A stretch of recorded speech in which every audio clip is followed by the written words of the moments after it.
Good morning, everybody, and a happy Wednesday morning to you. Another ridiculously long video. A big thank you to that one on Twitter for the picture you're looking at above. Yes, African Parks has popped back up with Harry. Plus, we're going to look at a lot of the royal family stuff and the fact that Meghan has been caught in lie after lie after lie. So let's just jump in and get busy because there's so much to cover. Let's go. Well, it's Anne and her husband's last day in Greece, and they're commemorating the 85th anniversary of the Battle of Crete. And so on the third and final day, they attended a morning memorial service and a solemn doxology at the Holy Metropolitan Church of Hania. This cathedral is also known as the Cathedral of the Presentation of the Virgin Mary. So they were doing this morning memorial service to honor the Allied and Greek soldiers and civilians who defended the island during the historic Nazi airborne invasion in 1941. Background information: the building is from the 14th century and it was built on top of the ruins of an older chapel, possibly from the 11th century. And in 1645, when the Ottoman occupation started, it was a soap factory, though its bell tower and the icon of the Virgin Mary remained unharmed. When she was done with that, she actually walked through the streets to the historic Old Harbor and toured the exhibits at the Naval Museum of Crete. And this is really cool because the museum participated in the 11th International Conference entitled Education and a Culture in the 21st Century. That was held this year on April 25th through the 26th. Also represented by the President and General Secretary, there was an opening ceremony that was held from April 29th to May 2nd this year at the Palace of Culture in Bulgaria. Really cool. Now, also, this museum, at a different time, represented by its chairman and members of the board of directors, participated at the 14th Pan-Hellenic Conference of Maritime Museums that was held April 24th through the 25th. There's a lot of really cool stuff going on. Now, let me tell you what the other cool part of this is. The entrance to the museum, at the entrance, is the Fortress Furca, which was constructed by the Venetians between 1204 and 1669. So at the entrance of the fortress is the entrance to the Maritime Museum of Crete. How cool is that? So when Anne got done with her tour of the museum, they walked out to attend the civic flag parade and Royal Air Force display that was happening in the harbor there. Both Princess Anne and her husband, Sir Tim, looked like they were thoroughly enjoying the parade as it went past. Now, at one point while they were watching this, I guess when it was over, the two of them stood up and they stopped to speak to Wing Commander Sasha Nash, an officer of the Red Arrows. And when that finished, then they headed to the Furca Fortress. Now again, this fortress is on the northwest side of the harbor in the city, and the Venetians built the Revellino del Porto, which is a fortification project to protect the harbor and its entrance. And again, as I told you a minute ago, the main building of the fortress houses the main number of exhibitions of the Maritime Museum of Crete.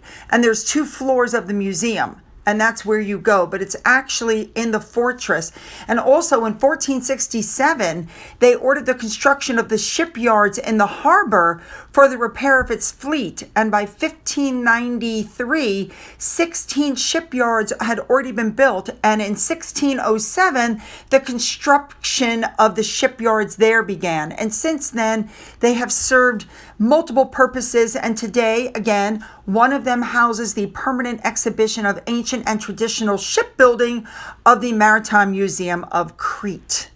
So Anne viewed artifacts and pictures from the Battle of Crete. And then there was a reception at the Grand Arsenal where she met with descendants of Allied soldiers and resistance fighters. And of course, she was in the Old Harbor to watch a traditional flag parade, like we said, and she saw a spectacular flypast by the Red Arrows. Now, it was said that Princess Anne was honoring the Greek flag with her dressing. It was Greek-inspired elegance. Her blue and white outfit echoed the Greek flag. She had historic jewelry choices.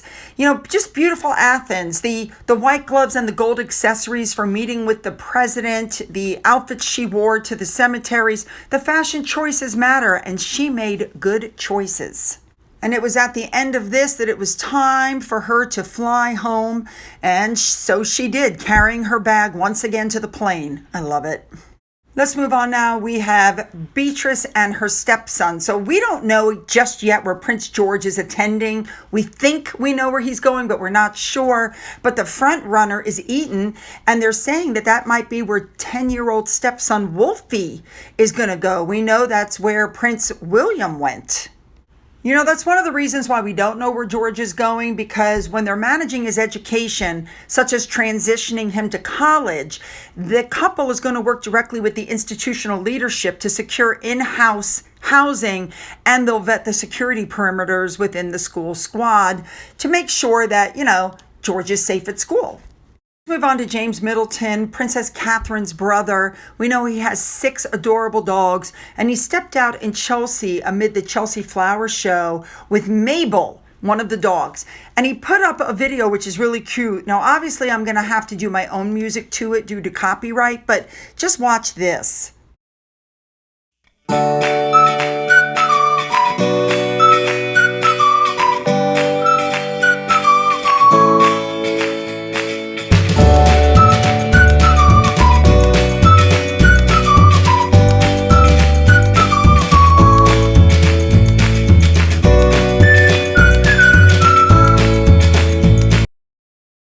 I'm glad he put that up. It has brought to light a few problems.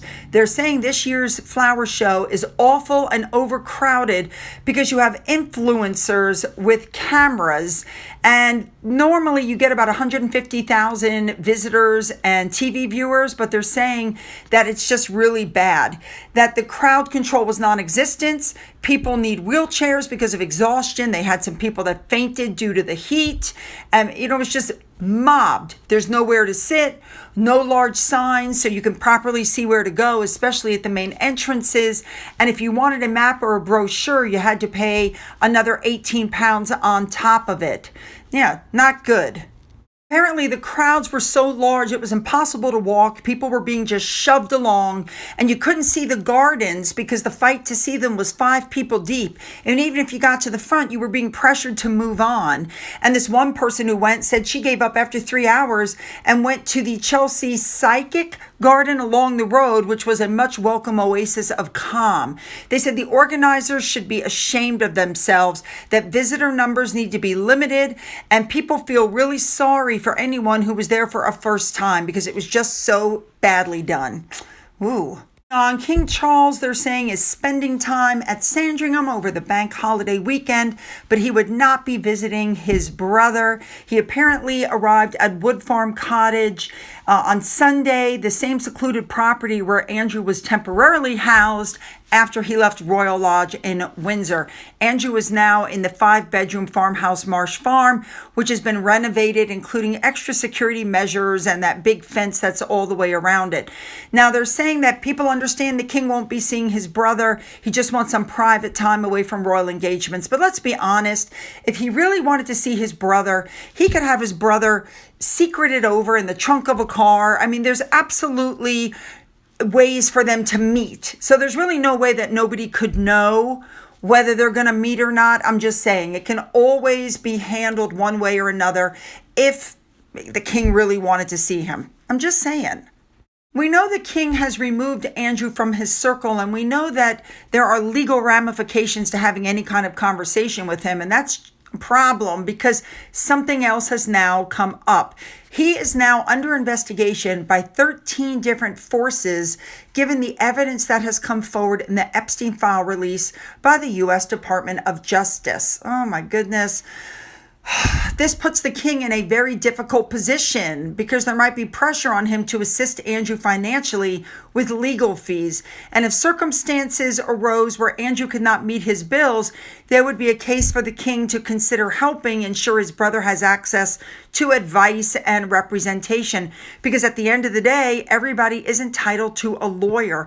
This entire situation is just so messy. I really feel bad for Charles. In the middle of all of this, we've got the peppercorn rent thing happening. Like Princess Beatrice has a place at St. James Palace, and now people are saying that individuals who do not officially serve the public should not benefit from subsidized grace and favor housing, that she should lose it. People are talking about Prince Edward, who has a 150-year lease on Bagshot Park Mansion in Surrey. He paid £5 million up front in 2007, but only pays a peppercorn rent annually. But the difference is he works. He's a working royal. Even brought up Catherine and William's Kensington apartment, saying that it's their London base, but right now they're living in Windsor, so why should they have it? Because it's rarely used. Well, it's not like anybody else is going to use it. Who else is going to use it? Nobody. All right, let's move on to Peter Philip's upcoming wedding. It was revealed that Harry is not invited, neither is his wife, neither is Andrew. But apparently, Harry not being invited is not good because I guess he was hoping that it would be a chance to get back close to his family. But they're not wanted there because of, number one, the strained family relationships. Number two, it would put a negative spin on the day. And number three, Meghan takes all the attention from the bride. Look what she did to Eugenie. I don't blame them for not wanting him there. All right, I remember telling you that they were doing an investigation about the officers based at Windsor Castle. Well, apparently more than 20 of them got misconduct notices for falling asleep on the job or not remaining at their posts. Oh my goodness. 23 officers were served with misconduct notices. 21 were placed on restrictive duty as the investigation continues. Wow. All right, let's move into our Harry Meghan stuff. First of all, reports from insiders are saying that Meghan believes Harry has unresolved royal baggage and that the accompanying media chaos is actively hindering her brand growth, leading to her deliberately having to step out on her own because she's exhausted from the endless family drama. Really? So she's trying to separate her brand from Harry. I find that statement shocking. Is this not the woman that just a few hours after Prince William talked about scones, she put up that video?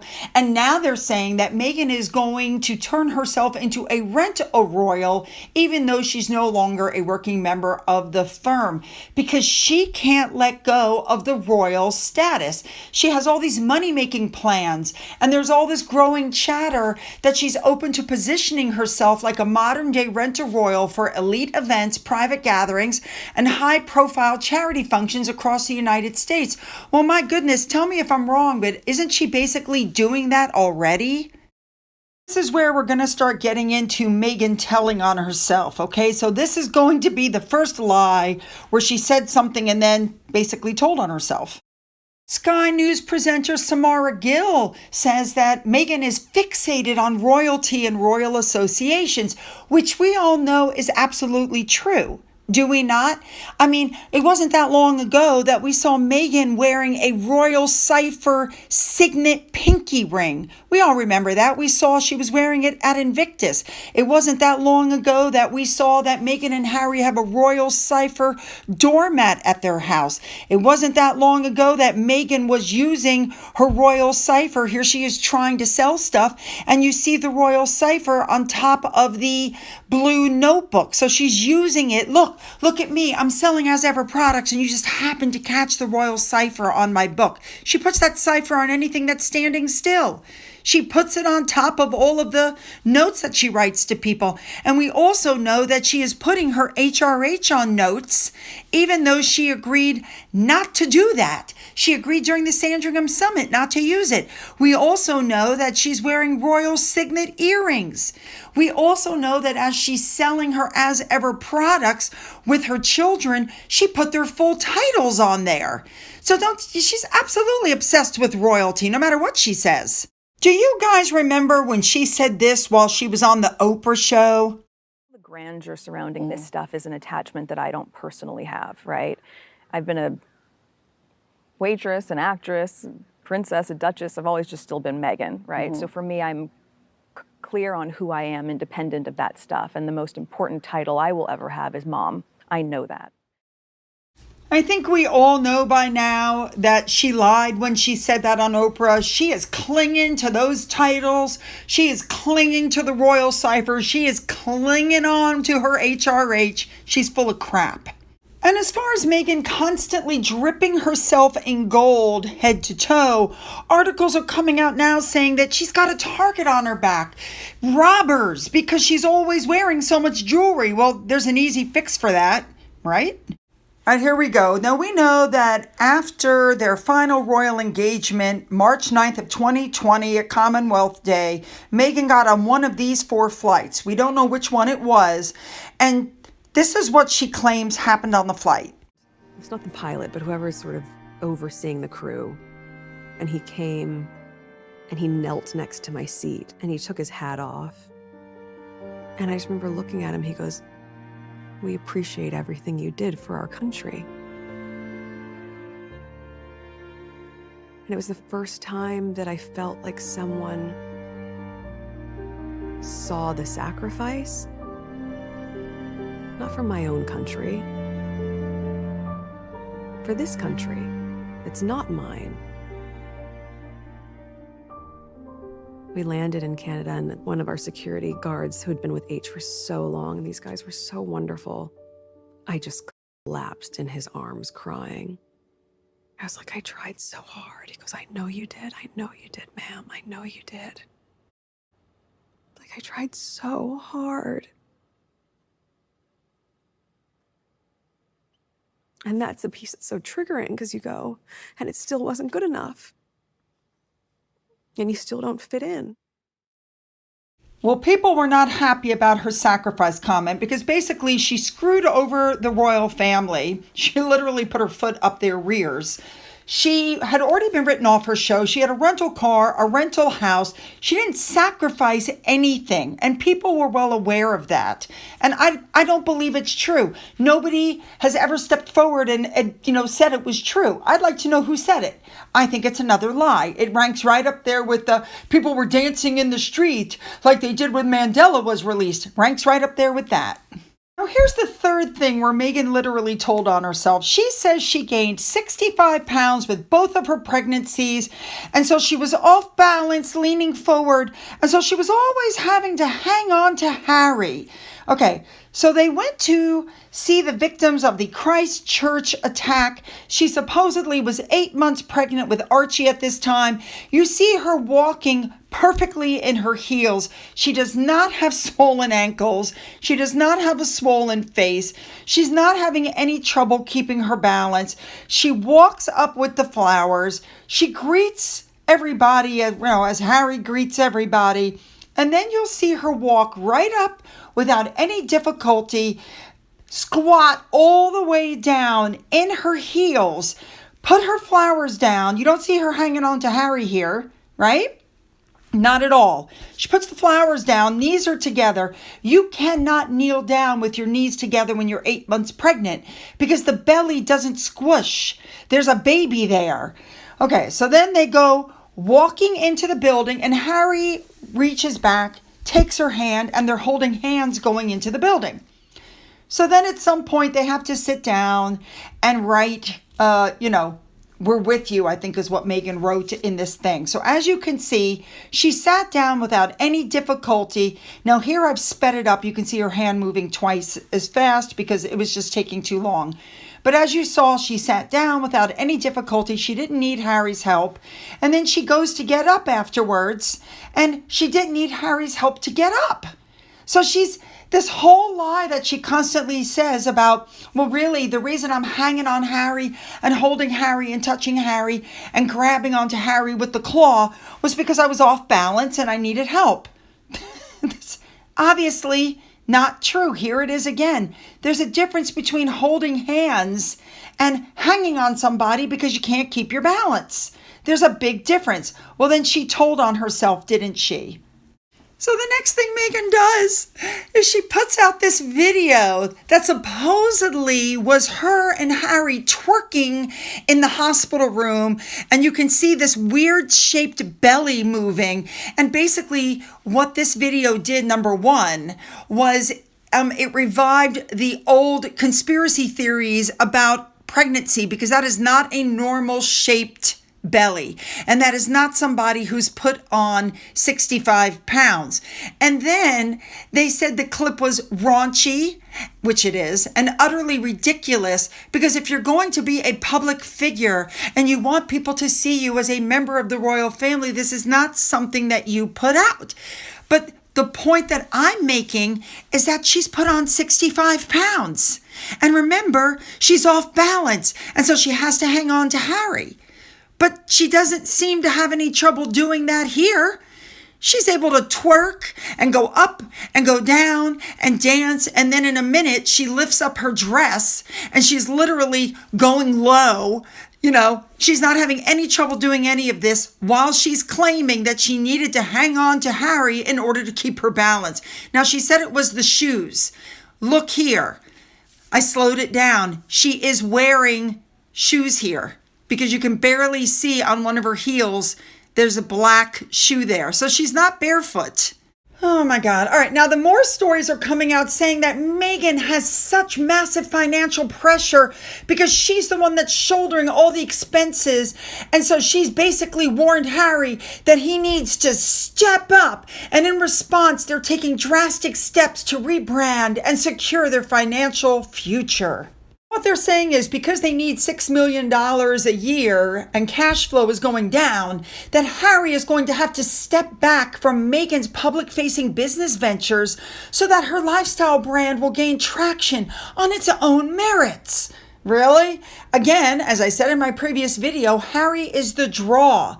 But apparently both of them are working behind the scenes to diversify their income and alleviate the ongoing financial burden.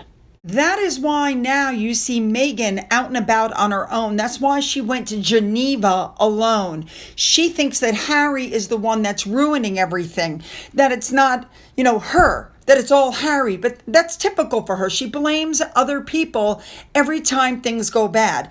So listen, if Harry has to step back from her, she should step back from Harry's stuff. She shouldn't go to Invictus. This should be strictly off limits to her. I told you guys before that Harry and Meghan were using their friends' private jets and their private homes, and that eventually they were going to get sick of it. And that's exactly what's being reported is happening. Her friends don't want to finance her lifestyle anymore. Can't really blame them. All right, let's move on to what I consider to be the big story of the day, truly. Let's get there. And with that, you should know that Harry made a very quiet return. After all of these controversies, he stepped out this week to support, are you ready? African Parks Conservation at Scale event alongside Rob Walton, the chair of African Parks Foundation of America, Jordan Rose Walton, Phoenix's sons Devin Booker, Kaman Malouch, and others in Arizona. So what happened was the charity has launched its $1 billion campaign for conservation at scale at the World Economic Forum in Davos earlier this year, and Harry came along to boost the message. He said, quote, "This 5-year effort is designed to secure and expand effective management of Africa's most critical protected areas, strengthening our existing portfolio, expanding into new priority landscapes, and building long-term conservation capacity across the continent. And we come together tonight to support a great cause, African Parks Network, Prince Harry and others, but it reminds me of something bigger. When exceptional humans come together with heart, generosity, and purpose, incredible things can happen. Let me remind you that back in 2024, Harry was in New York with Katie Couric and some other people, and they were doing this whole discussion about African parks, and they did it behind closed doors. And the reason they did it behind closed doors was because the rangers were accused of beating, waterboarding, and abusing locals to stop them from accessing their ancestral forests, which are now in a conservation area. And then in late 2025, the Chad severed its 15-year partnership with African Parks, expelling the NGO from its protected reserves in the country. African Parks did admit finally that in some incidents human rights abuses have occurred, and they deeply regret the pain and suffering caused to the victims. But you know who never said anything? Harry. Not one freaking word did Harry say. Well, I mean, what's he supposed to say? He's basically lost Sentebale. African Parks is really in trouble at this point, and Invictus really isn't his anymore. It's become Meghan Markle's fashion show. So, of course, Harry went and spoke at this event. He has to try to keep his foot in something, and he's literally lost everything else that he was doing in his life. Everything else is gone. This is all he has left. That's sad. Oh yes, I want your comments. Put them down, make them good. Don't forget to hit the like and the subscribe button and the bell for all notifications. Then go down into the description box where you'll find the link to my Twitter, my Gettr, my Rumble, my email, a link to my father's book, which remains up for sale on Amazon, a link to my Amazon wish list, as well as a physical address. For those of you who have donated to my coffee fund, thank you so much. And as always, you guys, have a great day.